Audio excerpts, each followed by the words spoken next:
For me, I can't exercise late in the evening. It just keeps... It's back. It's the monster. It's the heating monster. That was louder than normal. That was really awkward. Yeah, you definitely heard that on the recording. On today's Focus Project, we give you tips on how you can sleep in and get more done. Can't stop me now. Can't stop me now. I'm just doing what I do. Won't stop doing what I do. Hey, it's #1 best-selling author and motivational speaker Erik Qualman. Most of you know me as Equalman. Welcome to the Focus Project, brought to you by the great folks at Sleep Number. I started the Focus Project all around the concept of what I was wrestling with, and guess what? Top CEOs, top performers were also wrestling with this. How do we focus in an unfocused world to achieve big results? The one thing my research revealed is it all starts with sleep.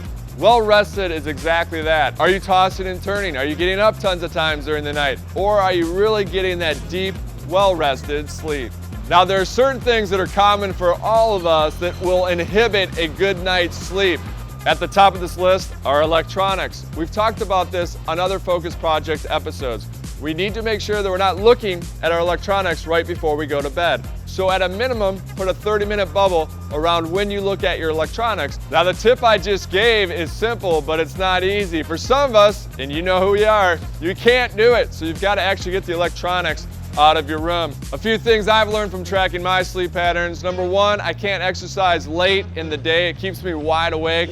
And then also, I can't have any kind of caffeine after 2 in the afternoon. Again, that'll keep me up all night. The key here is we're trying to improve our quality of sleep, because by doing so, it'll help us achieve all of our other goals. The other key you may have identified is you've got to track what works and doesn't work for you. So at a minimum, track it with a journal. Just write it down. What seems to work well? What doesn't seem to work well? Oh, drinking caffeine after 2 in the afternoon? Not a good idea. Writing it down is a minimum, but for those like me, I like to really get in depth because I want to really achieve my goals. I want to track it over time. And what helps me do that is my Sleep Number 360 bed.